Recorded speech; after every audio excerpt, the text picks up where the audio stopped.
فلا أقسم بمواقع النجوم وإنه لقسم لو تعلمون عظيم إنه لقرآن كريم في كتاب مكنون لا يمسه إلا المطهرون تنزيل من رب العالمين.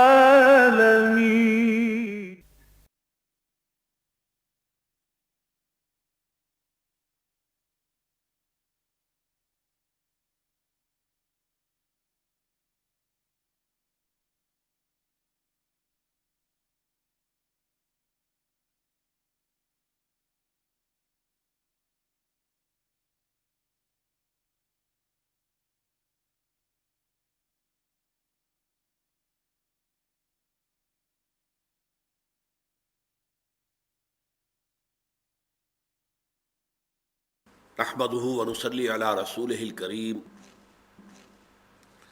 اما بعد فاعوذ بالله من الشيطان الرجيم بسم الله الرحمن الرحيم يا ايها الذين آمنوا اتقوا الله حق تقاته ولا تموتن الا وانتم مسلمون واعتصموا بحبل الله جميعا ولا تفرقوا واذکروا نعمت اللہ علیکم اذ کنتم اعداء فألف بین قلوبکم فاصبحتم بنعمتہ اخوانا وکنتم علی شفا حفرۃ من النار فانقذکم منها کذالک یبین اللہ لکم آیاتہ لعلکم تہتدون وَلْتَكُن مِّنكُمْ أُمَّةٌ يَدْعُونَ إِلَى الْخَيْرِ وَيَأْمُرُونَ بِالْمَعْرُوفِ وَيَنْهَوْنَ عَنِ الْمُنكَرِ وَأُولَٰئِكَ هُمُ الْمُفْلِحُونَ وَلَا تَكُونُوا كَالَّذِينَ تَفَرَّقُوا وَاخْتَلَفُوا مِن بَعْدِ مَا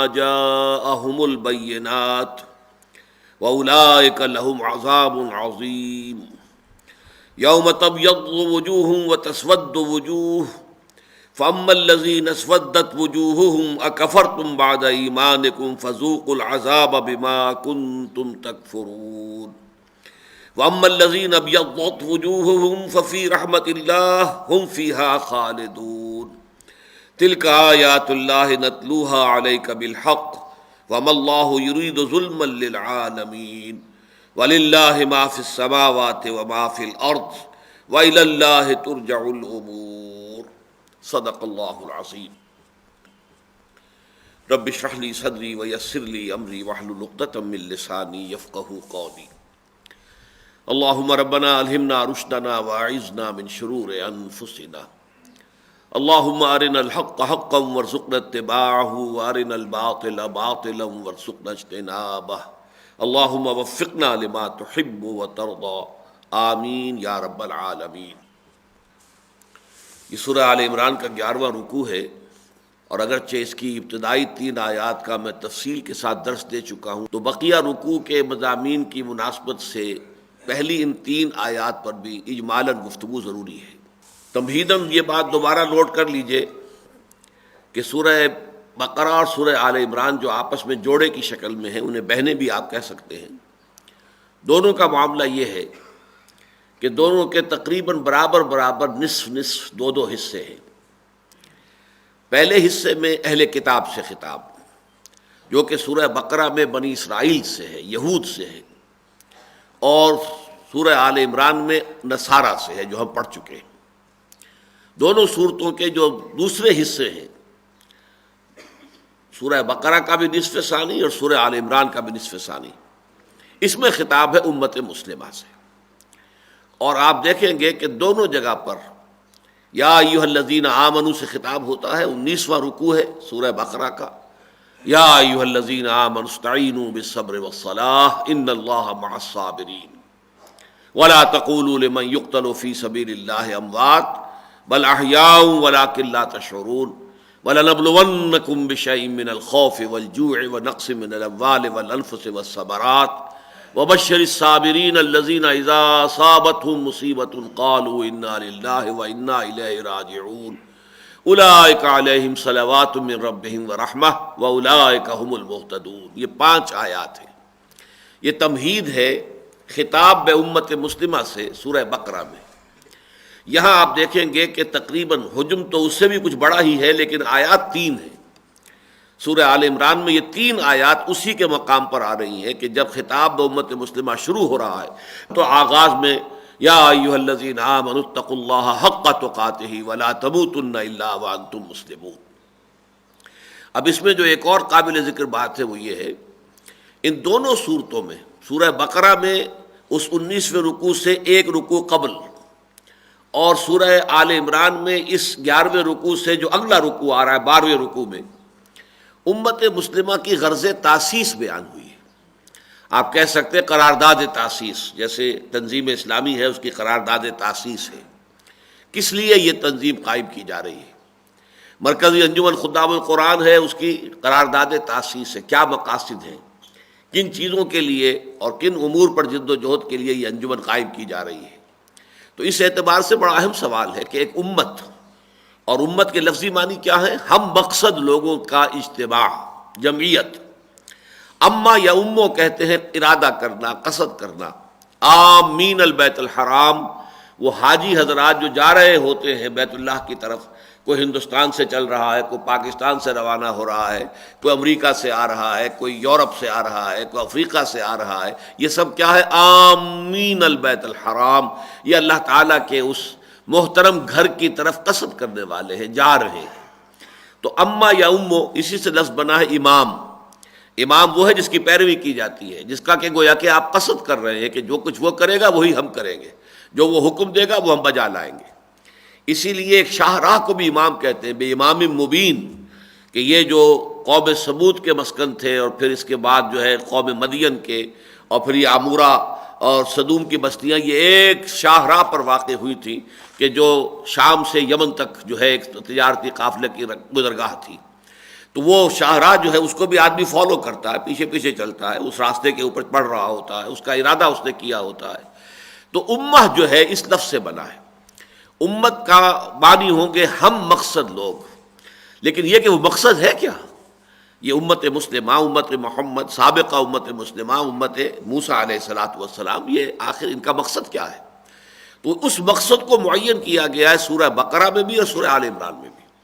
سورہ بقرہ میں فرمایا گیا وَكَذَلِكَ جَعَلْنَاكُمْ أُمَّةً وَسَطًا لِتَكُونُوا شُهَدَاءَ عَلَى النَّاسِ وَيَكُونَ الرَّسُولُ عَلَيْكُمْ شَهِيدًا، اور اسی طرح ہم نے تمہیں ایک درمیانی امت بنا دیا ہے تاکہ تم گواہی دو پوری نوع انسانی پر، اور ہمارے رسول محمد صلی اللہ علیہ وسلم گواہی دیں تم پر، اور پر سے مراد ہے خلاف، یعنی حضور تمہارے خلاف گواہی دیں گے کہ اے اللہ تیرا جو دین مجھ تک آیا تھا جبرائیل کی وساطت سے علیہ الصلاۃ والسلام، وہ میں نے ان لوگوں کو پہنچا دیا تھا۔ اب یہ ذمہ دار ہیں، یہ رسپانسبل ہیں، یہ جواب دہ ہیں، یہ اگنورنس پلیڈ نہیں کر سکتے، یہ نہیں کہہ سکتے کہ ہمیں تو پتہ نہیں تھا، ہمیں تو معلوم نہیں تھا، ہم تک تو بات پہنچائی نہیں گئی۔ جیسے کہ سورہ نساء میں ہم دیکھیں گے کہ انبیاء اور رسول کی بعثت کا مقصد بیان ہوا ہے، لئلا یکون للناس علی اللہ حجۃ بعد الرسل وکان اللہ عزیزا حکیما، تاکہ رسولوں کی آمد کے بعد لوگوں کے پاس اللہ کے محاسبے کے مقابلے میں کوئی عذر اور کوئی حجت باقی نہ رہ جائے۔ تو اس کو ختم کرنے کے لیے اللہ تعالیٰ اپنے انبیاء اور رسول بھیجتا رہا، اور وہ گواہی دیں گے قیامت کے دن کھڑے ہو کر۔ اسی سورہ نساء میں نقشہ کھینچا گیا ہے فَكَيْفَ إِذَا جِئْنَا مِن كُلِّ أُمَّةٍ بِشَهِيدٍ وَجِئْنَا بِكَ عَلَىٰ هَٰؤُلَاءِ شَهِيدًا، جس پر کہ حضور صلی اللہ علیہ وسلم کی آنکھوں سے آنسو رواں ہو گئے تھے۔ کیا ہوگا اس دن، کیا بیتے گی اس دن، جس دن کہ ہم ہر امت پر ایک گواہ کھڑا کریں گے اس کے خلاف، پروزیکیوشن وٹنس کی حیثیت سے، سرکاری گواہ کی حیثیت سے، اور اے محمد صلی اللہ علیہ وسلم آپ کو ہم کھڑا کریں گے ان کے خلاف گواہ بنا کر۔ تو اس پر حضور کی آنکھوں سے آنسو رواں ہو گئے۔ اس حوالے سے وَكَذَلِكَ جَعَلْنَاكُمْ أُمَّةً وَسَطًا، ہم نے تمہیں درمیانی امت بنا دیا ہے، اور درمیانی امت سے مراد یہ سورہ حج کے آخری رکوع سے بات واضح ہو جاتی ہے کہ اب محمد صلی اللہ علیہ وسلم اور پوری نوع انسانی کے مابین لنک کی حیثیت اس امت کو حاصل ہے۔ جیسے کہ دو لنکس ہیں ہمیشہ سے جو چلے آ رہے ہیں نبوت اور رسالت کے ضمن میں، ایک رسول ملک، ایک رسول بشر۔ رسول ملک جبرائیل، اس نے اللہ سے تلقی کی، اللہ سے حاصل کی وحی اور پہنچا دیا رسول بشر محمد کو صلی اللہ علیہ وسلم، اور رسول بشر محمد صلی اللہ علیہ وسلم جنہوں نے جبرائیل سے حاصل کیا اور پہنچا دیا اپنی امت کو۔ اب اسی طریقے سے سابقہ انبیاء کا معاملہ رہا۔ یہ دو جو لنکس ہیں سورہ حج میں بیان کیا گیا، اللہ یستفی من الملائکۃ رسلا ومن الناس، اللہ چن لیتا ہے، پسند کر لیتا ہے فرشتوں میں سے بھی اپنے ایلچی اور انسانوں میں سے بھی۔ اور اس کے بعد آخری آیت سورہ مبارکہ کی یہ ہے کہ وَجَاهِدُوا فِي اللَّهِ حَقَّ جِهَادِهِ هُوَ اجْتَبَاكُمْ، اب تم چن لیے گئے ہو اے امت محمد صلی اللہ علیہ وسلم، اب تمہارا انتخاب ہو گیا ہے کہ اب تم ایک نیکسٹ کڑی بنو گے، کہ اللہ سے جبرائیل لائے ہیں، جبرائیل نے محمد کو پہنچایا ہے صلی اللہ علیہ وسلم علیہ الصلوۃ والسلام، محمد نے تمہیں پہنچا دیا ہے صلی اللہ علیہ وسلم، اور اب تمہارا کام یہ ہے کہ بقیہ پوری نوع انسانی تک اس کو پہنچاؤ۔ تو یہ تیسری کڑی ہے جو اس سلسلہ رسالت کے اندر ایڈ کی گئی۔ لہذا اب تمہارا کام یہ ہے کہ تم گواہی دو پوری نوع انسانی پر، اور اللہ کے رسول گواہی دے تم پر۔ یہ شہادت الناس کا موضوع ہے، جس پر کہ میری ایک مفصل تقریر جو ہے وہ مطالبات دین نامی کتاب میں موجود ہے، اور بھی اس پر بہت مفصل خطابات موجود ہیں۔ تو سورہ بقرہ میں ان الفاظ میں اس امت کی غرض تاسیس بیان ہوئی، اور سورہ آل عمران میں جو 12ویں رکوع کی پہلی آیت ہے، کنتم خیر امت اخرجت للناس تامرون بالمعروف وتنہون عن المنکر وتؤمنون باللہ، تم وہ بہترین امت ہو جسے دنیا والوں کے لیے، انسانوں کے لیے نکالا گیا ہے، برپا کیا گیا ہے، مبعوث کیا گیا ہے۔ جیسے اللہ تعالیٰ بعثت فرماتا تھا انبیاء کی، رسل کی، ایسے تم مبعوث ہو، تمہیں نکالا گیا ہے، تمہیں اٹھایا گیا ہے، تمہیں برپا کیا گیا ہے۔ تمہارا کام کیا ہے؟ تامرون بالمعروف وتنہون عن المنکر، تمہیں نیکی کا حکم دینا ہے، بدی سے روکنا ہے، وتؤمنون باللہ، اور اللہ پر ایمان پختہ رکھنا ہے۔ یہ ہے غرض تاسیس۔ علامہ اقبال نے بہت خوبصورتی سے کہا ہے کہ ہم تو جیتے ہیں کہ دنیا میں تیرا نام رہے۔ یہ جیتنا نہیں ہے، جینے سے جینا، زندہ رہنا۔ ہم اس لیے زندہ ہیں، ہم تو جیتے ہیں کہ دنیا میں تیرا نام رہے۔ کہیں ممکن ہے کہ ساقی نہ رہے، جام رہے۔ ساقی ہوگا تو جام کو گردش میں لائے گا، اور تمام جو بھی پینے والے ہیں ان کو پہنچائے گا۔ اسی طریقے سے اس امت کی حیثیت ساقی کی ہے، اور اس کے پاس جو جام ہدایت ہے وہ قرآن حکیم ہے، اللہ کا پیغام ہے، اللہ کی ہدایت ہے۔ اب اس ساقی کا کام ہے کہ اس جام کو گردش میں لائے، لوگوں تک، اقوام عالم تک، تمام نوع انسانی تک اس جام کو پہنچائے۔ تو ہم تو جیتے ہیں کہ دنیا میں تیرا نام رہے، یعنی اس اعتبار سے بڑا فنڈامنٹل ڈفرنس ہے کہ دنیا میں بقیہ تمام اقوام اپنے لیے جیتی ہیں، اپنے لیے محنت، اپنے لیے مشقت، اپنی سربلندی، اپنی عزت، دنیا میں اپنا دبدبہ ہو، غلغلہ ہو، اپنی حیثیت ہو، اپنے قومی مفادات ہیں، اس کے لیے محنت ہوگی۔ اور اس امت مسلمہ کو دوسروں کے لیے محنت کرنی ہے، تاکہ انہیں اللہ کے عذاب سے بچا سکے، تاکہ ان پر اتمام حجت کر سکے، تاکہ وہ اللہ کے ہاں یہ نہ کہہ سکے کہ اللہ تیرا پیغام ہم تک پہنچایا نہیں گیا تھا۔ تو گویا کہ ہمیں جینا ہے دنیا میں دوسروں کے لیے، جبکہ دوسرے جیتے ہیں اپنے لیے، اپنے مفاد کے لیے، اپنے فائدے کے لیے، اپنی ویلفیئر اسٹیٹ بنا لی جائے، اپنی قوم کو جو ہے اس کی رفعت اور اس کی بلندی جو ہے اس کا اہتمام کیا جائے۔ تو زمین و آسمان کا فرق ہے امت مسلمہ کا بقیہ تمام اقوام عالم سے۔ اب اس امت کے لیے جو پروگرام دیا گیا ہے سہ نکاتی، سب سے پہلا کیا ہے؟ اور یہ دیکھیے بڑا منطقی ہے یہ پروگرام۔ پہلی بات یہ کہ امت مشتمل ہے افراد پر، امت کا کوئی سوال نہیں۔ اس اعتبار سے فرد کو جب تک کہ پہلے مضبوط نہیں کیا جائے گا امت مضبوط نہیں ہو سکتی۔ دار و مدار آئے گا فرد پر۔ اگر فرد جو ہے اس کا کردار مضبوط ہے، کریکٹر مضبوط ہے، اس کی سیرت جو ہے وہ عمدہ ہے، تو گویا کہ پوری امت جو ہے اس سے صلاح اور فلاح دنیا میں قائم ہوگی اور پھیلے گی۔ اگر افراد جو ہے بودے ہیں، کچے ہیں، ان کے قول و عمل میں تضاد ہے، تو ظاہر بات ہے کہ امت پھر کیا کرے گی؟ کچھ نہیں کر سکتی، بلکہ اس کے ذریعے سے کوئی خیر تو وجود میں نہیں آ سکتا، ہو سکتا ہے کہ کوئی شر پروموٹ کر دے۔ اس لیے پہلا نقطہ یہ ہے افراد کی تیاری۔ دوسرا نقطہ ہوگا ان افراد کو باہم جوڑنا، تاکہ وہ ایک بنیان مرصوص بنے، ایک جماعت بنے، ایک جمعیت بنے، ایک قوت بنے۔ تیسرا نقطہ ہوگا کہ اس قوت اور اس جماعت اور اس جمعیت یا جو اجتماعیت وجود میں آتی ہے، اس کے کرنے کے کام کیا ہیں، یہ کاہے کے لیے کوشاں ہوگی، کس کام کے لیے محنت کرے گی۔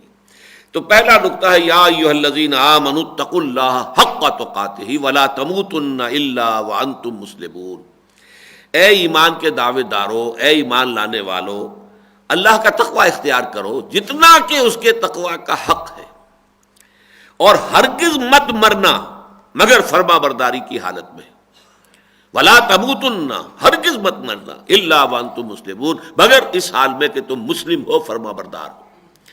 یہ آیت جیسا کہ میں نے بارہا کہا ہے، چونکہ یہ نکاح کے خطبے میں بھی شامل ہے، تو بہت سے مواقع پر نکاح کے خطبے کی جب میں وضاحت کرتا ہوں تو وہاں بھی اس کی کچھ نہ کچھ وضاحت ہوتی ہے۔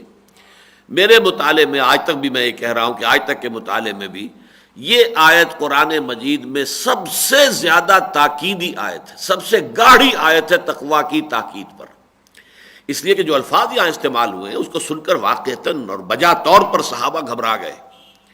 اللہ کا اتنا تقوی اختیار کرو جتنا کہ اس کے تقوی کا حق ہے، گھبرا گئے۔ اللہ کا حق تقوی اے نبی کون ادا کر سکتا ہے؟ حاضر ہوئے حضور کے پاس اور اپنی اس تشویش کا اظہار کیا۔ اس لیے کہ میں بارہا یہ بات کہا کرتا ہوں کہ ہم لوگ تو قرآن پڑھتے ہیں، سنتے ہیں، تو ہمارا اس پہ عمل کرنے کا چونکہ کوئی پختہ ارادہ نہیں ہوتا، لہذا ہم جو چاہیں پڑھتے چلے جائیں، ہمیں کبھی بھی اپنے اندر جھانکنا نہیں ہوتا کہ ہم اس پر پورے بھی اتر سکتے ہیں یا نہیں۔ لیکن صحابہ کرام کا معاملہ یہ تھا کہ وہ ایک ایک لفظ قرآن مجید کا پڑھتے تھے، سنتے تھے، تو پہلے اپنے آپ کو تولتے تھے، اپنے گریبانوں میں جھانکتے تھے کہ ہم اس کا حق ادا کر سکتے ہیں یا نہیں، ہم اس پر پورے اتر سکتے ہیں یا نہیں۔ لہذا ان میں تشویش پیدا ہوئی کہ جب حضور صلی اللہ علیہ وسلم کا اپنا عالم یہ ہے کہ آپ فرمایا کرتے تھے کہ پروردگار ما عبدناک حق عبادتک وما عرفناک حق معرفتک، اے اللہ ہم تیری بندگی اور تیری عبادت کا حق ادا نہیں کر پائے جتنا اور جیسا کہ تیری بندگی اور عبادت کا حق ہے، اور اے اللہ ہم تجھے نہیں پہچان پائے جیسے کہ تجھے اور جتنا تجھے پہچاننے کا حق ہے۔ تو یہ اللہ کا تقوی جو ہے، جتنا کہ اللہ کا تقوی کا حق ہے، کس کے لیے ممکن ہے؟ لیکن یہ کہ اس کے بعد جب سورۃ تغابن کی آیتیں نازل ہوئی، فاتقوا اللہ ما استطعتم، تو اللہ کا تقوی اختیار کرو جتنا بھی تمہارے حد امکان میں ہے، تو پھر صحابہ کرام کی جان میں جان آئی کہ ہاں یہ تو ہم کر سکتے ہیں، اپنی سی استطاعت، اپنی استعداد کی حد تک جو ہے اللہ کے تقوی کا حق ادا کرنا، اس کی ہم کوشش کریں گے۔ لیکن یہ کہ حق تقاتہ ہی، یہ تو تقریباً ناممکن ہے۔ لیکن جب ایمفیسائز کرنا ہوتا ہے کسی بات پر، زور دینا ہوتا ہے، اس کی اہمیت کو زیادہ واضح کرنا ہوتا ہے، تو پھر یہ اسلوب اختیار کیا جاتا ہے کہ یا ایھا الذین آمنوا اتقوا اللہ حق تقاتہ ولا تموتن الا وانتم مسلمون۔ اس آیت کا یہ دوسرا ٹکڑا جو ہے یہ بھی بالکل ہم وزن ہے پہلے ٹکڑے کے، لیکن ہمارے ذہنوں میں تصور جو قائم ہے، مسلمان کسے کہتے ہیں؟ ایک اصطلاحی مسلمان ہوتا ہے کہ جو اللہ تعالیٰ کی توحید کا اور محمد کی رسالت کا اقرار کرتا ہے، دین کی بنیادی جو تعلیمات ہیں ان سب کو تسلیم کرتا ہے، مانتا ہے۔ آمنت باللہ کما ہوا باسمائہ و صفاتہ و قبلت جمیع احکامہ اقرار باللسان و تصدیق بالقلب، وہ تصدیق قلبی ہے یا نہیں، لیکن زبان سے اقرار کر رہا ہے۔ آمنت باللہ و ملائکتہ و کتبہ و رسلہ والیوم الآخر والقدر خیرہ و شرہ من اللہ تعالی والبعث بعد الموت۔ اب جو شخص اقرار کر رہا ہے اشہد ان لا الہ الا اللہ و اشہد ان محمد رسول اللہ، وہ مسلمان ہے۔ نماز پڑھتا ہے تب بھی مسلمان ہے، نہیں پڑھتا تب بھی مسلمان ہے، اسے آپ فاسق کہیں گے، فاجر کہیں گے۔ زنا کرتا ہے تب بھی مسلمان ہے، حالت زنا میں بھی مسلمان ہے، اور زنا کرنے کے بعد بھی مسلمان ہے۔ قانونی طور پر گناہ کبیرہ جو ہے اس سے بھی کوئی شخص کافر نہیں ہوتا۔ گناہ کبیرہ پر بھی یہ بالکل صحیح بات ہے۔ جو الفقہ الاکبر جو کتاب ہے، جو تالیف ہے امام اعظم امام ابو حنیفہ رحمۃ اللہ علیہ کی، اس کا یہ مسئلہ بالکل صحیح ہے، 100%۔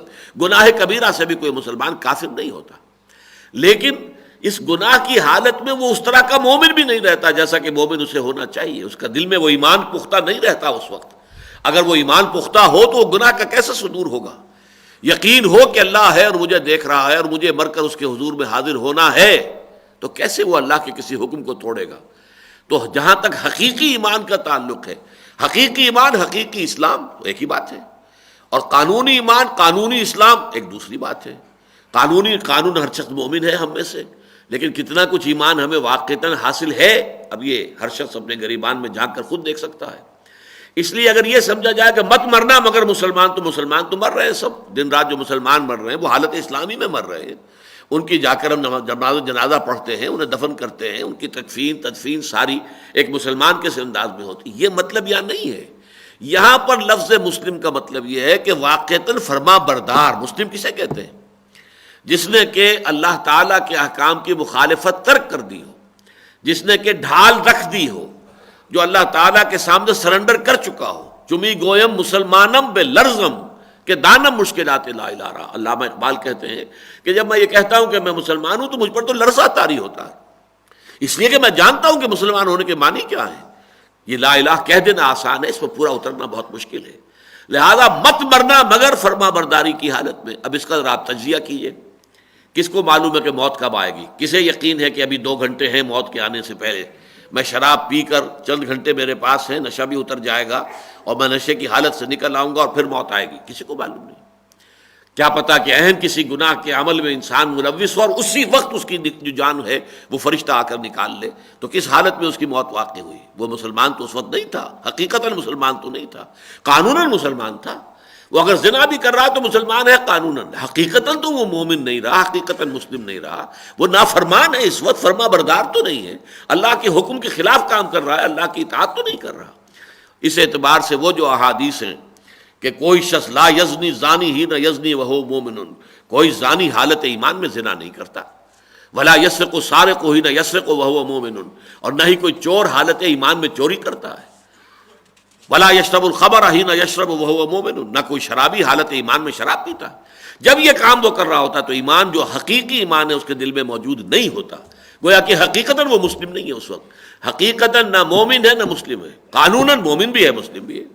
تو یہاں اصل میں حقیقی مراد ہے وَلَا تَمُوتُنَّ إِلَّا وَأَنْتُمْ مُسْلِمُونَ. اب جو شخص یہ طے کر لے گا نہیں مروں گا مگر اسلام کی حالت میں، ایک ہی شکل ہے کہ کوئی لمحہ اس کا پوری طرح وہ پہرا دے اپنے ہر لحظے کا، ہر لمحے کا، کوئی لمحہ جو ہے نافرمانی میں بسر نہ ہو. کیا پتہ عین اسی لمحے موت واقع ہو جائے. یہ گویا کہ وہ افراد کی پختگی کے لیے یہ آیت ہے. اتنا تقوی اور فرما برداری اللہ کی، اس درجے کا تقوی، اس درجے کی فرما برداری کی روش انسان میں پیدا ہو جائے، یہ گویا کہ یونٹ بنا اب امت کا. جس قدر اس میں پختگی ہوگی، گہرائی ہوگی، ایمان میں، اسلام میں مداومت ہوگی، اتنی ہی گویا کہ در حقیقت یہ اینٹ اب پکی ہے، اس سے فصیل آپ بنائیں گے تو وہ فصیل مضبوط ہوگی، اینٹیں پختہ ہو گئی. اب اگلی آیت میں وہ ہے کہ ان اینٹوں کو جوڑا کس چیز سے جائے.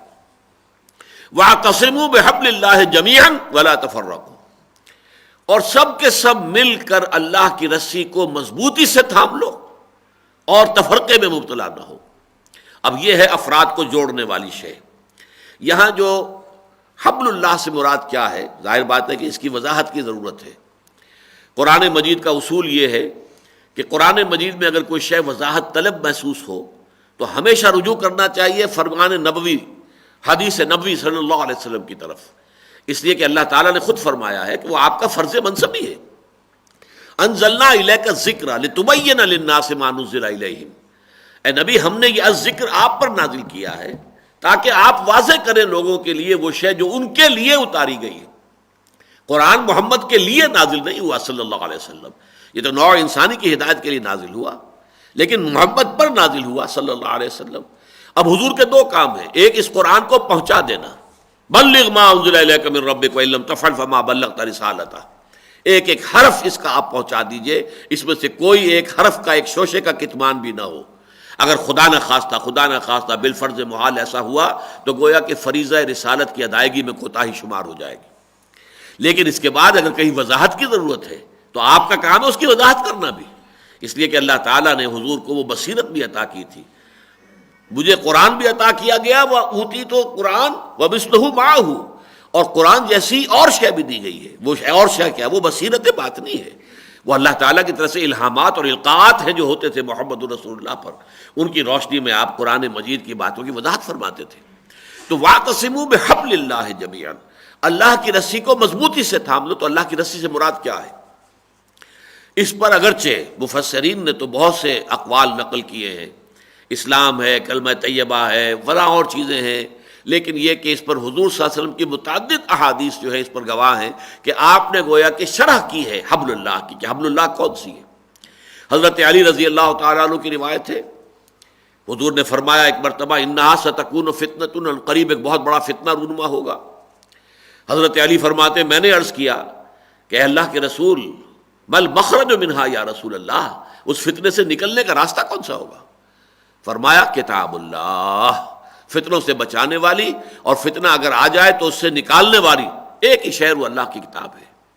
فیہ ذکر ما قبلکم ونبأ ما بعدکم وحکم ما بینکم وہو الصراط المستقیم وہو الذکر الحکیم وہو حبل اللہ المتین۔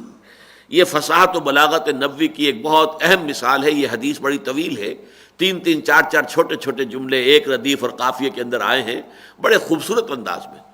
یہ وہ اللہ کی کتاب ہے جس میں تم سے پہلی قوموں کا ذکر بھی ہے اور تمہارے بعد آنے والے حالات کا تذکرہ بھی موجود ہے۔ پھر یہ کتاب وہ ہے کہ جو بھی تمہارے مابین اختلافات کا بھی پیدا ہوں گے ان کا حکم، ان کا فیصلہ بھی اس میں موجود ہے۔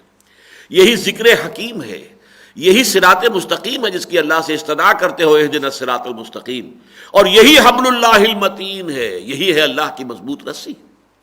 ایک دوسری حدیث جو ہے عبداللہ ابن مسعود رضی اللہ تعالیٰ عنہ سے، اس میں ان کو فرماتے ہیں کہ حضور نے ارشاد فرمایا القرآن حبل اللہ الممدود من السماء الی الارض، قرآن اللہ کی رسی ہے جو آسمان اور زمین کے درمیان تنی ہوئی ہے، جو چاہے اسے چمٹ جائے، اس کو مضبوطی کے ساتھ تھام لے۔ اور اس سے بھی زیادہ پیاری حدیث جس میں کہ نقشہ سامنے آتا ہے اس ماحول کا، جس میں کہ حضور اور صحابہ تھے، کہ ایک مرتبہ یہ طبرانی کی روایت ہے کہ حضور اپنے حجرے سے برآمد ہوئے تو دیکھا کہ مسجد کے ایک کونے میں کچھ صحابہ بیٹھے ہوئے قرآن مجید کا مذاکرہ کر رہے ہیں، سمجھا رہے ایک دوسرے سے۔ تو حضور کے چہرے پر بشاشت کے آثار ظاہر ہوئے، آپ خوش ہوئے اور آپ چل کر ان کے پاس آئے قدم بقدم۔ پہلے تو آپ نے بڑا پیارا سوال کیا جس کا جواب گویا کہ ایک ہی ہو سکتا تھا، دوسرے کسی سے جواب کا امکان ہی نہیں۔ الستم تشہدون، کیا آپ لوگ اس کی گواہی نہیں دیتے اللہ الہ الا اللہ، اللہ کے سوا کوئی معبود نہیں، وانی رسول اللہ، اور میں محمد صلی اللہ علیہ وسلم میں اللہ کا رسول ہوں، وَهَذَا الْقُرْآنُ جَاءَ مِنْ عِنْدِ اللَّهِ، اور یہ قرآن وہ ہے جو اللہ کے پاس سے آیا ہے۔ صحابہ کا جواب کیا ہو سکتا تھا؟ بلا یا رسول اللہ، اے اللہ کے رسول کیوں نہیں، ہم اس کے گواہ ہیں۔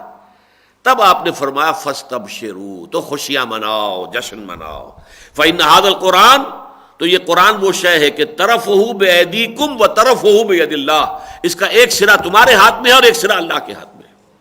اس کے بعد جو ہے کسی ابہام کی، کسی بھی طرح کے شک و شبہ گنجائش نہیں رہی کہ وَاعْتَصِمُوا بِحَبْلِ اللَّهِ سے مراد ہے قرآن مجید کو مضبوطی سے تھام لو۔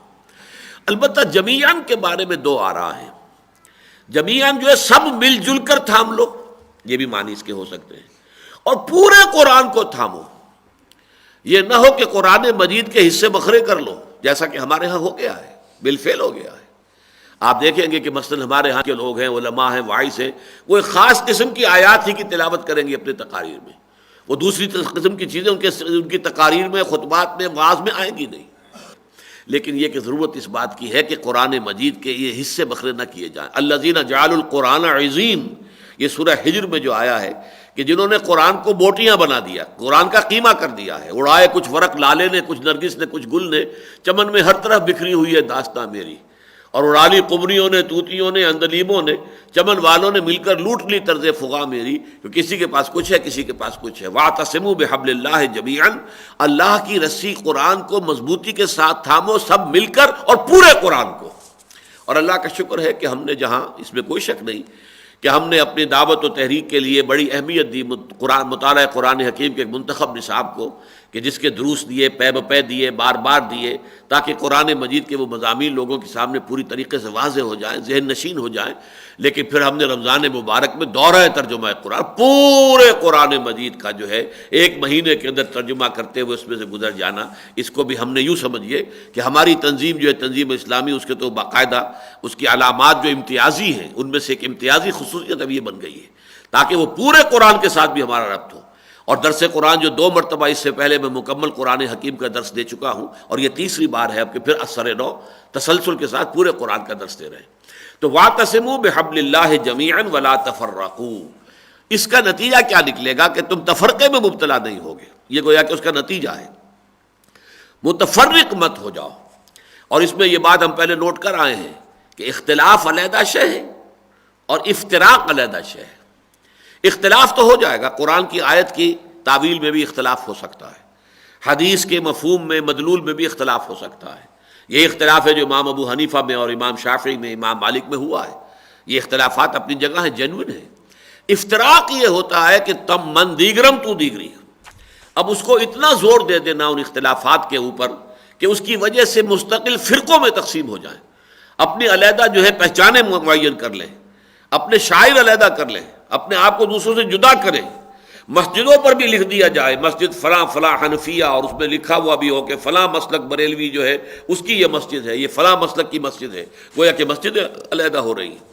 اس حوالے سے یہ تفرقہ بن جاتا ہے، پھر اس تفرقے کی پھر انتہا وہ ہے جو ہمارے ہاں اب جو چپکلش چل رہی ہے فرقے وارانہ، اس میں شدت اور اس میں خوریزی اور اس میں جو بھی کچھ ہو رہا ہے دہشت گردی، وہ اس میں واقع ہے کہ شاید اس وقت جو ہے یا تو یہ معاملہ عیسائیوں میں موجود ہے آئرلینڈ میں، اور یا یہ ہمارے ہاں موجود ہے پاکستان میں، باقی شاید اس طرح کی مذہبی کوئی تشدد اور مذہبی جو ہے مار دھاڑ پوری دنیا میں کہیں اور موجود نہیں ہے۔ وَاعْتَصِمُوا بِحَبْلِ اللَّهِ جَمِيعًا وَلَا تَفَرَّقُوا، اب یہ ہوا قرآن کے ذریعے سے سیمنٹ سبسٹنس مہیا ہوتا ہے لوگوں کو جوڑنے کے لیے۔ یہ بڑے غور طلب بات ہے کہ قرآن کیسے حبل اللہ ہے۔ دیکھیے انسانوں کو باہم جوڑنا ہے اگر، تو اس کے لیے ضرورت کس شے کی ہے؟ انسان حیوان عاقل ہے، اس کو اللہ نے ایک عقل دی ہے، ایک فکر ہے، اس کی سوچ ہے، اس کے نظریات ہیں، اس کے افکار ہیں، خیالات ہیں، ان افکار و خیالات اور نظریات پر مبنی اس کے مقاصد ہیں۔ اب اگر مقاصد جدا جدا ہیں، اور مقاصد جدا کیوں ہے کہ نظریات جدا جدا ہیں، تو ان آدمیوں کو جوڑیں گے کیسے آپ؟ بظاہر آپ نے جوڑ بھی دیا، تب بھی ذہن تو ان کے ایک دوسرے کے خلاف کام کر رہے ہیں، ایک دوسرے سے علیحدہ کام کر رہے ہیں۔ انسانوں کے اندر یکجہتی پیدا کرنے کے لیے لازم ہے کہ ان کا فکر ایک ہو، ان کی سوچ ایک ہو، ان کے نظریات کے اندر ہم آہنگی پیدا ہو جائے، اور جب ان کے نظریات اور فکر اور سوچ میں ہم آہنگی ہوگی تو ان کے مقاصد ایک ہوں گے، تب وہ امہ بنیں گے۔ امہ تو میں نے جیسے کہ ابتدا میں عرض کیا تھا، کہتے ہی اس کو ہے وہ جمعیت کہ جو ہم مقصد لوگوں پر مشتمل ہو۔ مقاصد کا تعلق انسان کے فکر اور نظریے سے ہے۔ آپ کا نظریہ اگر کچھ اور ہے تو اس کے مطابق یہ مقاصد زندگی کے بنیں گے۔ آپ کا نظریہ حقیقی ایمان ہے تو اس سے آپ کا مقصد زندگی بنے گا اللہ کی رضا حاصل کرنا بالآخر، اور دنیا میں اللہ کے دین کو غالب کرنے کی جد و جہد کرنا، یہ آپ کا مقصد بن جائے گا، خود بخود بن جائے گا۔ اگر اللہ پر اور رسول پر اور قرآن پر اور آخرت پر جو یقین ہے، جو ایمان ہے آپ کے دلوں میں جاگزی ہے، تو نظریے کی بنیاد پر مقصد وجود میں آتا ہے۔ مقصد کی ہم آہنگی ہوگی تب کہ جب کہ نظریہ ایک ہو، اور نظریہ ایک کرنے والی شے قرآن ہے۔ آپ کے اندر ہم آہنگی پیدا کرے گی، آپ کی سوچ میں، آپ کے نظریات میں، آپ کے فکر میں، آپ کے اینگل آف ویو میں، آپ کے نقطۂ نظر میں۔ اس سے نتیجتاً کیا ہوگا کہ آپ کا مقصد ایک ہو جائے گا، ہم مقصد ہوں گے، اور تبھی آپ کی امت بنتی ہے۔ اور جتنی کچھ اس کے اندر یہ یک رنگی اور ہم آہنگی ہوگی فکری اور مقصدی، اتنی ہی یہ امت مضبوط ہوگی، مستحکم ہوگی، طاقتور ہوگی، قوی ہوگی۔ وَاعْتَصِمُوا بِحَبْلِ اللَّهِ جَمِيعًا وَلَا تَفَرَّقُوا وَاذْكُرُوا نِعْمَةَ اللَّهِ عَلَيْكُمْ إِذْ كُنتُمْ أَعْدَاءً، اور ذرا یاد کرو اللہ کے اس انعام کو جو تم پر ہوا جبکہ تم آپس میں دشمن تھے۔ فَأَلَّفَ بَيْنَ قُلُوبِكُمْ، تو اللہ نے تمہارے دلوں میں الفت پیدا کر دی۔ فَأَصْبَحْتُمْ بِنِعْمَتِهِ إِخْوَانًا، تو تم اللہ کی نعمت سے آپس میں بھائی بھائی بن گئے۔ ان الفاظ کا مصداق اول تو پورے عرب کے لوگ ہیں۔ عرب میں قبائلیت اور قبائل کی آپس کی خانہ جنگی، یہ گویا کہ ان کا جس کو کہتے ہیں اس بات رول، مستثنا وہ 4 مہینے ہوتے تھے، وہ اشہر حرم جو حج کی وجہ سے اور عمرے کی وجہ سے، یہ چونکہ روایت چلی آ رہی تھی حضرت ابراہیم کے زمانے سے، تو 4 مہینے تو وہاں بد امنی نہیں ہوتی تھی، امن کے، چین کے، سکون کے ہوتے تھے۔ باقی 8 مہینے اٹ واز دی رول۔ اس قبیلے نے اس کے اوپر مار دھاڑ کی ہے، اس نے اس کے اوپر دھاوا بول دیا ہے، اس نے اس پر شمخون مارا ہے، اس نے اس کو لوٹا ہے، یہ کام ان کا تھا، صبح شام کا، رات کا، ہمیشہ کا۔ لیکن یہ کہ جب اسلام آیا تو اسلام نے ان قبیلوں کو جوڑا ہے، اور اس طریقے سے جوڑا، ایک بنیاد مرصوص بنا دیا، ایک ایسا دین کہ اس میں عبادت بھی ہو رہی ہے تو ایک جماعت کی شکل میں ہو رہی ہے، صفے باندھے ہوئے لوگ کھڑے ہیں، اور ایک امام، اور اس کی جیسے کہ کوئی وہ ملٹری پیریڈ ہوتی ہے کہ کوشن ایک ملا ہے اور اس کے ساتھ حرکت سب کی ایک جیسی ہے۔ اللہ اکبر کہا ہے اور سب کے سب رکوع میں چلے گئے ہیں، سمع اللہ لمن حمدہ کہا ہے اور سب کے سب کھڑے ہو گئے۔ یہ کیفیت، ورنہ یہ کہ جو حالی نے نقشہ کھینچا تھا کہ کہیں پانی پینے پلانے پہ جھگڑا، اور کہیں گھوڑا آگے بڑھانے پہ جھگڑا، اور کہیں جھگڑا شروع ہو جائے تو پھر وہ جھگڑا جو ہے نسلاً بعد نسلاً چلتا تھا۔ لیکن اس قوم کو اللہ تعالیٰ نے ایک یکجہتی والی قوم، ایک بنیاد مرصوص، ایک ایسی فصیل کے جس کی تمام اینٹیں ایک دوسرے کے ساتھ جڑی ہوئی ہیں باہم، سیمنٹ سبسٹنس قرآن بن گیا نا، اس لیے اس نے ان کو جوڑا ہوا تھا۔ اور خاص طور پر ان الفاظ کا مصداق جو ہے اوس اور خزرج کے دو قبیلے، یہ جو اصل عربی الاصل قبیلے تھے جو کہ مدینے میں یثرب میں حضور کی آمد سے پہلے اس کا نام یثرب تھا۔ یثرب میں 5 قبیلے آباد تھے، 3 یہودی قبائل تھے، بنو قریظہ، بنو قینقاع اور بنو نذیر، اور 2 قبیلے یہ تھے اوس اور خزرج۔ اگرچہ قدیم وہاں پر یہودی آباد تھے، اوس اور خزرج بعد میں آئے ہیں۔ اوس اور خزرج جو ہے وہ تو جب سیل عرم جو آیا ہے یمن میں اور اس کا بند ٹوٹا ہے اور ایک بڑا سیلاب آیا ہے، تباہی آئی ہے، وہاں سے جو قبیلے نکلے ہیں تو اوس اور خزرج یمن سے نکل کر آ کر یہاں آباد ہوئے۔ لیکن چونکہ بہرحال یہ عرب تھے، اور یہ جو یہودی تھے یہ گویا کہ جیسے دیمک کھائی ہوئی لکڑی ہوتی ہے، ان کے اندر مذہبی اخلاقی اعتبار سے جو ہے وہ جان نہیں رہی تھی۔ کانہم خشب مسندہ والی بات جو منافقین کے لیے آئی ہے قرآن مجید میں سورہ منافقون میں، بحیثیت مجموعی یہود کا حال وہ ہو چکا تھا، لہذا ان میں طاقت نہیں تھی، قوت نہیں تھی۔ یہ دونوں قبیلے آ کر ان پر چھا گئے، لیکن خود ان 2 قبیلوں کے اندر آپس میں جنگ رہتی تھی، اور یہودی خاص طور پہ ان کو لڑاتے تھے، اس لیے کہ یہ لڑتے رہے تاکہ ان کی جمعیت ایسی نہ ہو جائے کہ جو ہمیں مستقل طور پر دبا کر رکھے۔ کبھی لڑائی شروع کی تو ان کا ساتھ دے دیا، کبھی ان کا ساتھ دے دیا، ایک قبیلہ ادھر ہو گیا، ایک قبیلہ ادھر ہو گیا۔ یہ داستان چلی آ رہی تھی 100 برس سے مدینے کے اندر، اور نسل بعد نسل جو ہے وہ دشمنیاں اور قتل کے جواب میں قتل، اور پھر اس جواب کا جوابی قتل جو ہے ہو رہا تھا۔ حضور کی تشریف آوری کے بعد ان دونوں قبیلوں کو اللہ تعالیٰ نے بنا دیا جیسے باہم شیر و شکر ہو، دودھ کے اندر جیسے کہ چینی جو ہے گھل جائے، یکجان ہو جائے۔ تو یہ جو معاملہ ہے خاص طور پر اوس اور خزرج کے اعتبار سے، وَاذْكُرُوا نِعْمَةَ اللَّهِ عَلَيْكُمْ إِذْ كُنْتُمْ أَعْدَاءً فَأَلَّفَ بَيْنَ قُلُوبِكُمْ فَأَصْبَحْتُمْ بِنِعْمَتِهِ إِخْوَانًا وَكُنْتُمْ عَلَى شَفَا حُفْرَةٍ مِّنَ النَّارِ، اور تم تو آگ کے ایک گڑھے کے کنارے تک پہنچ گئے تھے، یعنی آخری تباہی میں، اور تمہارے مابین اب کوئی فاصلہ نہیں رہ گیا تھا، تباہی کے آخری کنارے پر پہنچے ہوئے تھے۔ اور واقعہ یہ ہے کہ یہ چیز بھی حقیقت ان عوامل میں سے ہے کہ جس نے فیسیلیٹیٹ کیا ہے نبی اکرم صلی اللہ علیہ وسلم کی دعوت کو مدینے میں یہ دونوں قبیلے اس درجے تھک چکے تھے باہم ایک دوسرے سے جنگ کر کے کہ اس نتیجے پر پہنچ چکے تھے کہ ہمیں کوئی ایک نظام بنانا چاہیے، کوئی ایک بادشاہ اپنا مقرر کرنا چاہیے، ورنہ اگر یہی معاملہ رہا تو ہم ختم ہو جائیں گے۔ لہذا انہوں نے طے کر لیا تھا۔ عبداللہ ابن ابی یہ خزرج کا سردار تھا، بہت بڑا سردار تھا، اور خزرج کا قبیلہ جو ہے اوس کے مقابلے میں 3 گنا زیادہ بڑا تھا۔ اس کو طے کر لیا کہ اس کو بادشاہ بنا لیں گے اپنا، بس یہ پھر سب کے اوپر حکومت کرے گا، آخری فیصلے یہ کیا کرے گا۔ اور اس کے لیے تاج بھی تیار ہو گیا سونے کا، تاج پوشی کی رسم باقی تھی کہ حضور پہنچ گئے صلی اللہ علیہ وسلم۔ گویا کہ وہ جو ایک پولیٹیکل خلا وہاں تھا جس کی وجہ سے وہ محسوس کر رہے تھے کہ ہمارا کوئی نظام ہونا چاہیے، اس کو بہت بروقت آ کر محمد الرسول اللہ صلی اللہ علیہ وسلم نے اس خلا کو پر کر دیا۔ اس حوالے سے وہاں اسلام جو ہے وہ بڑی تیزی کے ساتھ پھر پھیلا، اور آپ کے قدم جو ہے بڑی مضبوطی کے ساتھ وہاں جم گئے۔ تو فرمایا کہ اب تم آپس میں بھائی بھائی ہو گئے ہو، فَأَصْبَحْتُمْ بِنِعْمَتِهِ إِخْوَانًا وَكُنْتُمْ عَلَى شَفَا حُفْرَةٍ مِّنَ النَّارِ فَأَنْقَذَكُم مِّنْهَا، اللہ نے تمہیں اس سے بچا لیا، نجات دی۔ كَذَلِكَ يُبَيِّنُ اللَّهُ لَكُمْ آيَاتِهِ لَعَلَّكُمْ تَهْتَدُونَ، اسی طرح اللہ تعالیٰ تمہارے لیے اپنی آیات کو واضح کرتا ہے تاکہ تم ہدایت یافتہ ہو جاؤ، یعنی آخری منزل مراد تک پہنچ جاؤ۔ یہ ہے لَعَلَّكُمْ تَهْتَدُونَ۔ اب آپ نوٹ کیجئے گا، میں نے جو گنوائی تھی 5 آیات جو سورہ بقرہ کی ہیں، وہ اولئک ھم المہتدون پر ختم ہو جاتی ہیں۔ اولئک علیہم صلوات من ربہم ورحمہ واولئک ھم المہتدون، یہی وہ لوگ ہیں جن پر ان کے رب کی طرف سے عنایتیں ہیں اور رحمتیں ہیں، اور یہی وہ لوگ ہیں جو ہدایت پانے والے ہیں۔ یہاں یہ دوسری آیت ختم ہوئی اس پر لعلکم تہتدون پر، لیکن اب اس سے آگے تیسری آیت آ رہی ہے۔ یہ وہ شے ہے کہ جو سورہ بقرہ میں موجود نہیں ہے۔ سورہ بقرہ میں اس سے اگلی منزل تو بیان کر دی گئی ہے کہ اس مقصد تاسیس کو پورا کرنے میں تمہیں اپنی جانیں بھی دینی پڑیں گی۔ وَلَا تَقُولُوا لِمَن يُقْتَلُ فِي سَبِيلِ اللَّهِ أَمْوَاتٌ بَلْ أَحْيَاءٌ وَلَٰكِن لَّا تَشْعُرُونَ، لیکن وہ لائے عمل کیا ہے، کرنا کیا ہے، مقاصد کیا ہیں، طریقہ کار کیا ہے، وہ ہے کہ جو اس آیت میں آ رہا ہے۔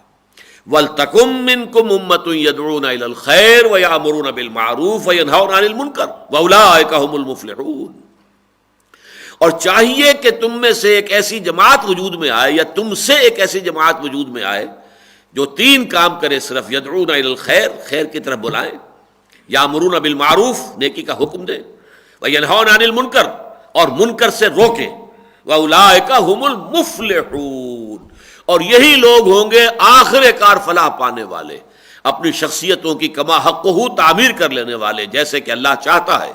جس مقام پر اللہ نے انسان کو پیدا کیا کہ اس کو اپنا خلیفہ بنایا زمین میں، اس مقام تک پہنچانا انسان کا اپنے آپ کو آسان کام نہیں ہے، اس کے لیے جان جوکھوں کے اندر ڈالنی پڑے گی، اور اس کے لیے یہ ہے نقطہ۔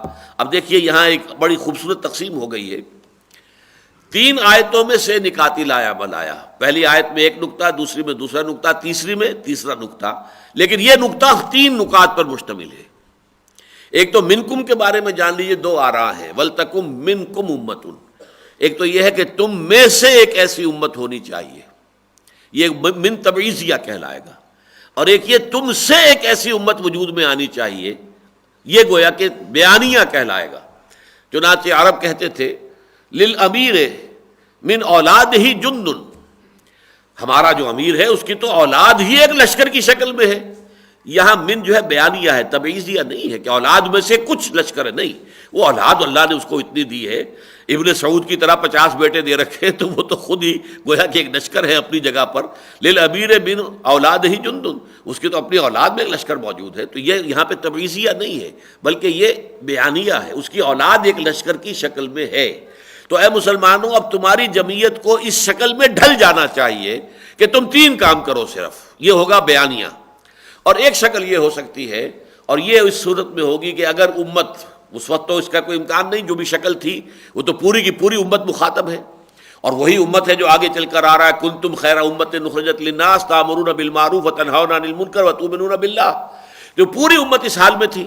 لیکن یہ کہ ہمیشہ تو یہ حال رہنے والا نہیں تھا، اللہ کے علم میں تھا۔ امت سو جائے گی، امت اپنے مقصد کو بھول جائے گی، کہلائے گی امت محمد، لیکن اس امت کا مقصد تاسیس کیا تھا وہ اس کے سامنے رہے گا ہی نہیں۔ اس وقت پھر کیا شکل ہوگی؟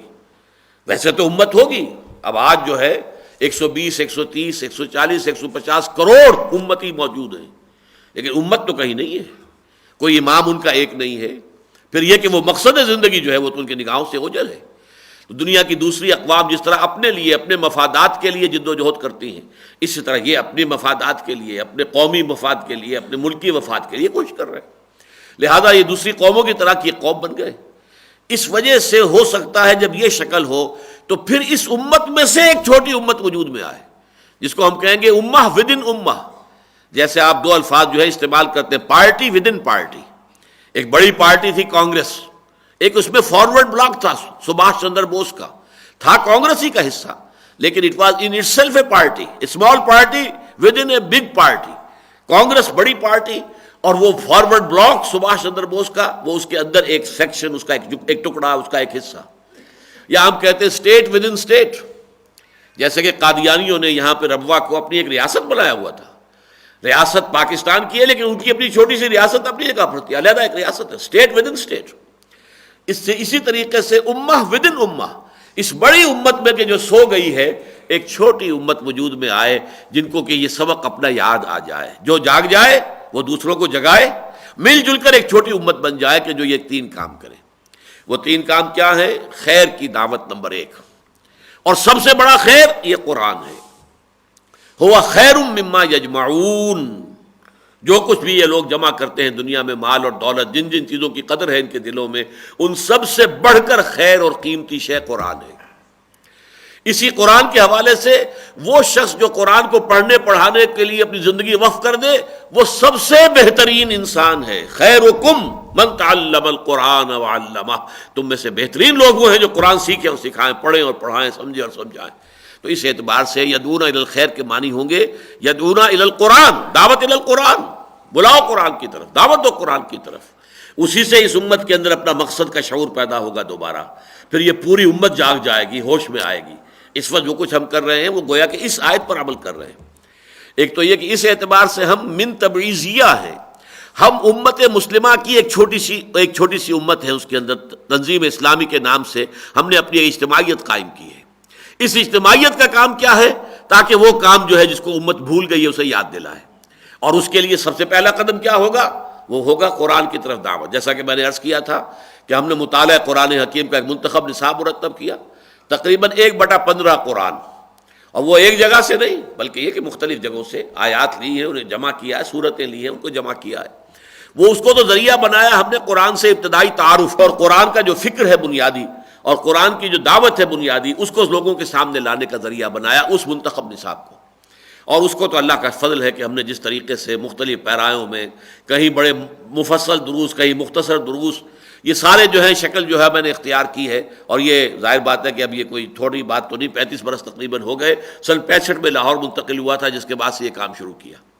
لیکن یہ ہے کہ اس سے نتیجہ کیا نکلا کہ ایک چھوٹی امت وجود میں آئی. تو یدعون الی الخیر، پہلا کام یہ دعوت الی الخیر، دعوت الی القرآن. ویامرون بالمعروف، نیکی کا حکم دینا، نیکی کا مشورہ دینا، لوگوں سے کہنا کہ بھلے کام کرو. وینہون عن المنکر، اور بدی سے روکنا.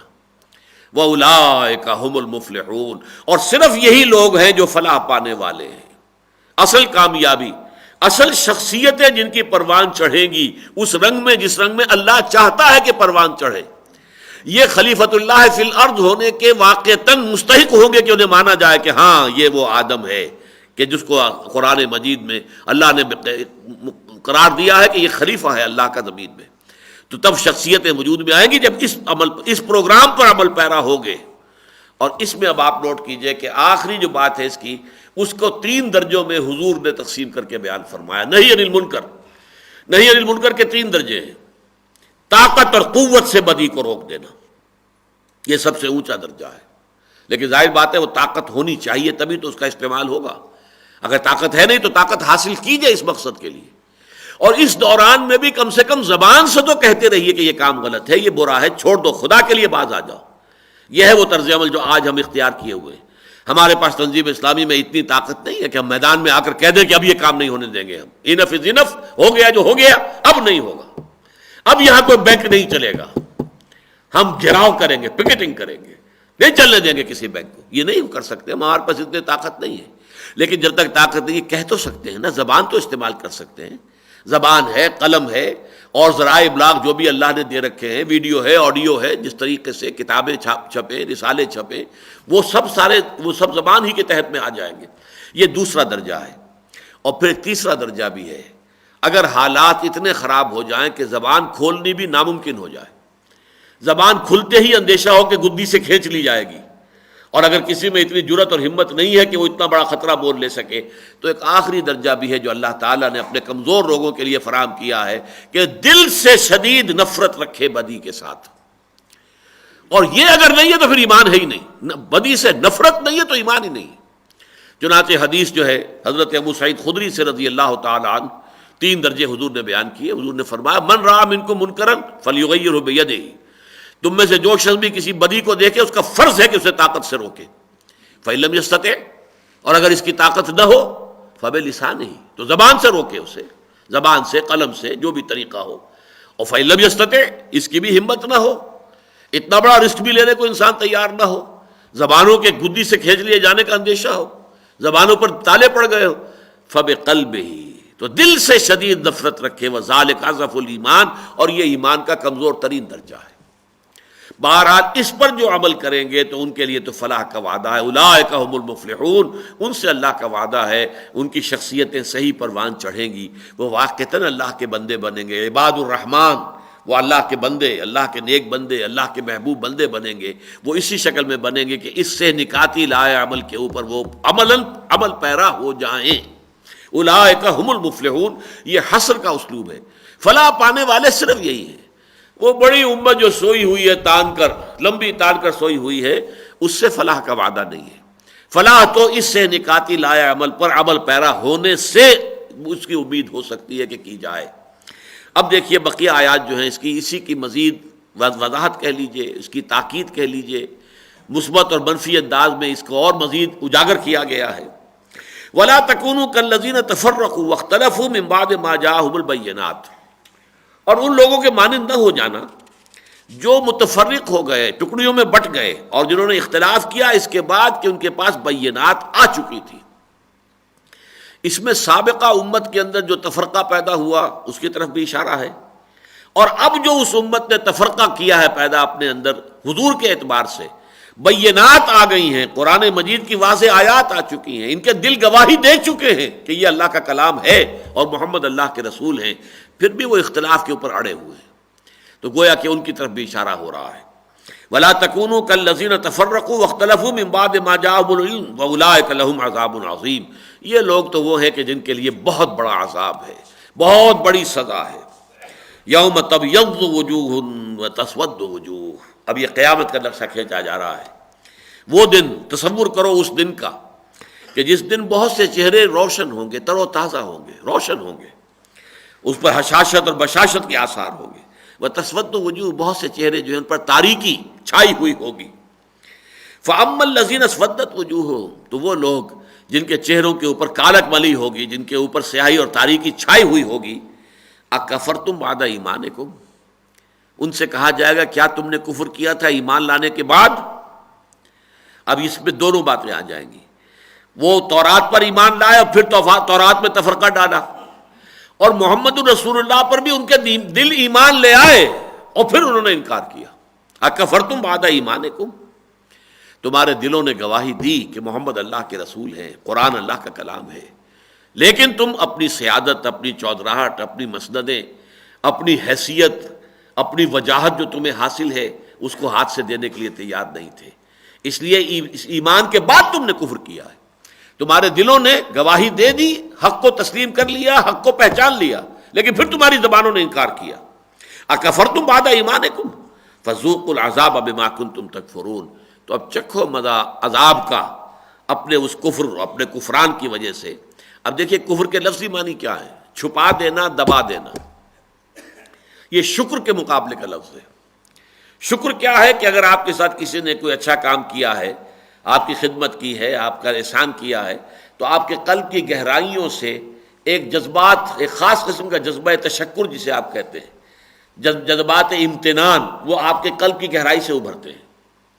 کفر یہ ہے کہ آپ اس کو دبا دیں، ناشکری اور کفر یہ ہم مانی ہے، کہ بجائے اس کے کہ آپ ان جذبات کو سامنے لائیں، زبان پر لائیں اور اس کا جو محسن ہے اس کا شکریہ ادا کریں، آپ نے دبا دیا اس کو۔ اسی معنی میں جب دل نے گواہی دے دی کہ یہ حق ہے لیکن آپ نے دبا دیا اس دل کی گواہی کو، یہ کفر ہے۔ چھپا دیا قلب کی جو تمہاری گواہی تھی، تمہارے ضمیر نے جو گواہی دی تھی اسے دبا دیا، سپریس کر دیا۔ اسی لیے قرآن مجید میں بہت سے مقامات پر یہ دو لفظ جوڑ کر آئے، الذین کفروا وکذبوا بآیاتنا۔ پہلا مرحلہ ہے چھپا دینا اور پھر تکذیب کرنا ہماری آیات کی۔ پہلے تو یہ کہ اس کی تصدیق جو اندر سے ابھر رہی تھی قلب کی گہرائیوں سے، اسے دبا دیا، سپریس کیا، اور پھر زبان نے تکذیب کی کہ نہیں نہیں نہیں نہیں، یہ تمہارا اپنا کلام ہے، یہ محمد کا اپنا کلام ہے، یہ اللہ کا کلام نہیں ہے۔ تو یہ تکذیب اور تکفیر جو ہے یہ گویا کہ دونوں چیزیں بالکل علیحدہ علیحدہ ہیں، یہ ایک پروسیس کے دو سٹیجز ہیں۔ الذین کفروا وکذبوا بآیاتنا، پہلے انہوں نے اپنی اندرونی شہادت کو دبایا، سپریس کیا، اور پھر ان کی زبانوں نے تکذیب کی، جھٹلایا ان آیات کو کہ جو اللہ تعالیٰ کی طرف سے نازل ہوئی۔ وَأَمَّا الَّذِينَ ابْيَضَّتْ وُجُوهُهُمْ، اور رہے وہ لوگ کہ جن کے چہرے روشن ہوں گے، تر و تازہ ہوں گے، ففی رحمت اللہ ہم فیہا خالدون، وہ اللہ کی رحمت میں ہوں گے۔ فراح و ریحان، جیسے سورہ واقعہ میں الفاظ آئے ہیں، فراح و ریحان و جنت نعیم، ہم فیہا خالدون، اور اس میں ہمیشہ ہمیش رہیں گے۔ تلک آیات اللہ نتلوہا علیک بالحق، یہ اللہ کی آیات ہیں جو ہم آپ کو پڑھ کر سنا رہے ہیں حق کے ساتھ۔ یہاں نتلو کا فاعل کون شمار ہوگا؟ تلک آیات اللہ نتلوہا، یہاں گویا کہ جبرائیل کہہ رہے ہیں اے محمد صلی اللہ علیہ وسلم یہ اللہ کی آیات ہیں جو ہم آپ کو پڑھ کر سنا رہے ہیں۔ درمیان میں لنک ہے، اللہ یصطفی من الملائکۃ رسلا ومن الناس، اللہ چن لیتا ہے فرشتوں میں سے بھی اپنے ایلچی اور انسانوں میں سے بھی۔ تلک آیات اللہ نتلوہا علیک بالحق، یہ اللہ کی آیات ہیں جو ہم پڑھ کر سنا رہے ہیں، اور یہ کہ بالواسطہ اگر آپ لیں گے تو پھر اللہ پر بھی آ سکتا ہے، یہ ہم سنا رہے ہیں، اللہ سنا رہے ہیں، اس لیے کہ جبریل کا سنانا جو ہے وہ در حقیقت اللہ ہی کا سنانا ہے۔ وَمَا اللَّهُ يُرِيدُ ظُلْمًا لِلْعَالَمِينَ، اور اللہ تعالیٰ جو ہے جہان والوں کے لیے کوئی ظلم کا ارادہ نہیں رکھتا، کسی پر ظلم، کسی کی حق تلفی، کسی پر خام خواہ بلا سبب کوئی تشدد کرنا، معاذ اللہ ثم معاذ اللہ، اسے ہم کہیں گے کہ اللہ سیڈسٹ نہیں ہے۔ ما یفعل اللہ بعذابکم ان شکرتم، ان آمنتم ان شکرتم وآمنتم، اللہ تمہیں عذاب دے کر کیا لے گا؟ اللہ کو کیا لینا ہے تمہیں عذاب دے کر، اگر تم ایمان اور شکر کی روش اختیار کرو۔ لیکن یہ تو تمہارے اعمال ہیں، تمہارے اپنے کرتوت ہیں جو اللہ تعالیٰ تمہارے سامنے رکھ دے گا۔ اللہ تعالیٰ تو رؤوف ہے، ودود ہے، غفور ہے، وہ تو در حقیقت بہت بخشنے والا ہے، لیکن یہ ہے کہ تمہارے اعمال ہیں وہ تمہارے سامنے رکھ دیے جائیں گے۔ وَمَا اللَّهُ يُرِيدُ ظُلْمًا لِّلْعَالَمِينَ، اور اللہ تعالیٰ ہرگز نہیں چاہتا تمام جہان والوں کے لیے کوئی بھی ظلم۔ یہاں یہ نکتہ نوٹ کر لیجئے، یہ امام حمید الدین فراہی رحمۃ اللہ علیہ نے جو اسالیب قرآن پر کتاب لکھی ہے کہ قرآن مجید میں کہیں کہیں جو ظرف ہے اس کو جمع کر دیتے ہیں مظروف کی جمع کے لیے، عالم، عالمین، عالم میں بسنے والے سب لوگ، تمام جہان والے۔ ایک ہے تمام جہانوں کے لیے اللہ تعالیٰ کوئی ظلم نہیں چاہتا، ترجمہ یہ بھی ہو سکتا ہے وَمَا اللَّهُ يُرِيدُ ظُلْمًا لِّلْعَالَمِينَ، اللہ تعالیٰ تمام جہانوں کے لیے کوئی ظلم کرنے کا ارادہ نہیں رکھتا۔ لیکن ایک شکل یہ ہے کہ یہ عالم ظرف ہے، مظروف اس میں ہے اقوام، انسانی، انسانوں میں سے کسی پر بھی اللہ تعالیٰ ظلم کا ارادہ نہیں رکھتا، کسے باشد۔ وَلِلَّهِ مَا فِي السَّمَاوَاتِ وَمَا فِي الْأَرْضِ، اور یقیناً اللہ ہی کی ہے، اللہ ہی کی ملکیت ہے ہر وہ شے جو آسمانوں میں ہے اور ہر وہ شے جو زمین میں ہے۔ ملکیت تامہ، ملکیت مطلقہ صرف اللہ کی ہے۔ وَإِلَى اللَّهِ تُرْجَعُ الْأُمُورُ، اور بالآخر تمام معاملات اللہ ہی کی طرف لوٹا دیے جائیں گے۔ یہ رکوع تو مکمل ہوا، لیکن اگلی آیت جو ہے چونکہ اگلے رکوع کی پہلی آیت وہ اس کے ساتھ جڑ رہی ہے، یہ گویا کہ اعلان ہے۔ یہ تو پہلے کہہ دیا گیا، یہ اس کا جو ترتیب ہے اس کو یوں سمجھیے کہ اے مسلمانوں، تمہارے افراد پختہ ہونے چاہیے، تقویٰ دل میں ہو، عمل میں اللہ کی فرما برداری ہو، اور دونوں حد کمال کو پہنچے ہوئے ہوں۔ تقویٰ جتنا کہ تقویٰ کا حق ہے، اور کوئی لمحہ بھی تمہارا جو ہے وہ نافرمانی میں بسر نہ ہو۔ پہلے تو ایسے افراد تیار کرو، پھر قرآن مجید کے سیمنٹ سبسٹنس سے ان کو جوڑ کر ہم خیال، ہم مسلک، ہم مقصد بنا دو، تاکہ وہ بنیان مرصوص ایک فصیل بن جائے۔ یہ جمعیت جو وجود میں آئی اس کو تین کام کرنے ہیں: دعوت الی الخیر، دعوت الی القرآن، امر بالمعروف، نہی عن المنکر۔ نہی عن المنکر کے تینوں جو مختلف درجے ہیں، تو یہ گویا کہ ایک ہدف دیا جا رہا ہے، تم سے ایک ایسی جماعت وجود میں آ جانی چاہیے۔